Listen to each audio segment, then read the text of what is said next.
So while he gets attention on the centre green, the pace car that is on the track and has got the cars under control, he will now wait short till he gets the track is completely clear.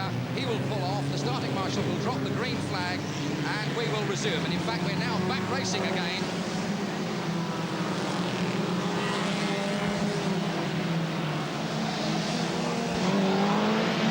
So we're back on our way now in this one.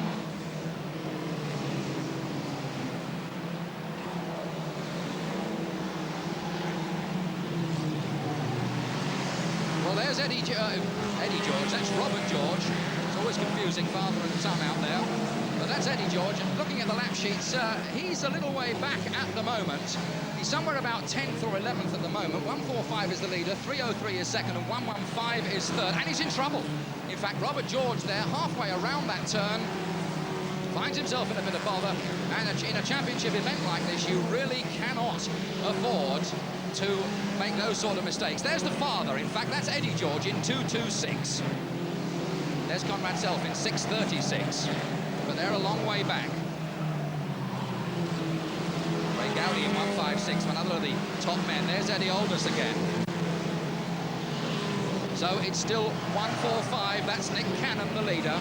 In 145, he's still there and going well. 303 is Alan Parker, he is second. And in third place, it's car number 115, Alan Taylor. So there's the first three. Now they've settled down after that restart. A little unsettling, breaks the concentration of the drivers. But no doubt they'll sort themselves out and get going again very quickly. Eddie George in 226 there doing a bit of pushing. One of the Scottish drivers there, Keith Jarman. In 46, went very well here in this event about 3 years ago. Really surprised everybody. Still quite a lot of dust, quite a lot of smoke out there. And as I look at the lap sheet, there are now 11 laps gone in this 25-lap event. And it's still 145. Nick Cannon, who is the leader. That's the leader, just gone through the picture there, 145. The man who's chasing him is 303. In second place is Alan Parker from Norwich. But that's the man who's in the lead. And as you can see from the colour of the roof, he's a yellow-grey driver. That means a second-grade driver. Every time the drivers race, if they get places in their heats or finals, they score points. All those points are assembled into a list that runs from month to month. And so a driver who starts off as a white top at novice grade, if he starts scoring a lot of points, can move up. And of course the whites have the advantage of starting at the front of the grid, going through the yellow grade, the blue grade, and then the red tops, the star men, they have to start at the back. Eddie Aldous, you can see in the picture there, has got a silver stripe down the middle of the roof. That means that he's the current national points champion, the man who is top of that pile of points. And we've got the situation at the moment where the top point scorer has got a yellow top leader right behind him, a lap ahead. So 145 then is still the leader with 14 laps gone. 303 is second and 636. Conrad Self, the runner-up last year, has now moved into third place. That parked car causing a few problems on that straight. So that's the leader. Eddie Aldous there hassling him a little bit, sitting on his tail. He's going comfortably, keeping himself out of bother. Eddie Aldous not really helping here, but there's nothing to say that you can't hook out. In fact, he's almost done it. I was just about to say there's nothing to say in the rules that just because you're a lap behind, you can't hook out the leader as he goes past. And that's exactly what Eddie Aldous in 238 decided to do.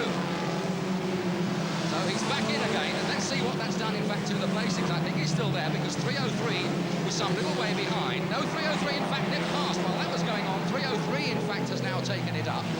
So 303 is the leader. 636 is up there as well. In fact, 636 has now gone through to take it up.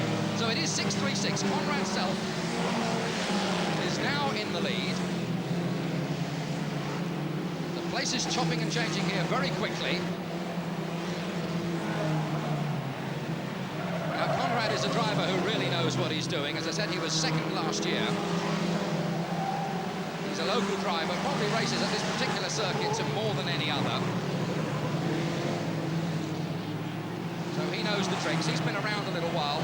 There's 145. In fact, and there's trouble on the far side, and good heavens, there's a very nasty accident over on the far side. The 226 car of Eddie George in big trouble there. The roof has caved in on that car as a few more go piling through the break. And in fact, we've got a red flag. The race is stopped, not surprisingly, as the cars plough in. And really, that is a dramatic turn-up. I've never seen damage to a car quite like that to 226 off Eddie George. I just hope that he's okay. The cars are reinforced at the front with a roll cage to try and prevent the roof collapsing if indeed it is involved in an accident like this. But there, I have to say, the roof has collapsed. There's nothing like manpower for trying to relieve the pressure, but we are going to be in for quite a hold-up here, I think, because in fact we've got 20 laps gone. There's only 5 more to go. Now here once again is that incident and how it happened. Coming through this particular bend, there's 636 Conrad Self, 145 who was, who you remember had gone out in that incident, back in there disputing the lead. Conrad Self in 636 putting some pressure on. And there's the Eddie George car. At that stage already the roof has gone. We couldn't quite see what had happened because it was ahead of all the action. But undoubtedly the pressure from the other cars behind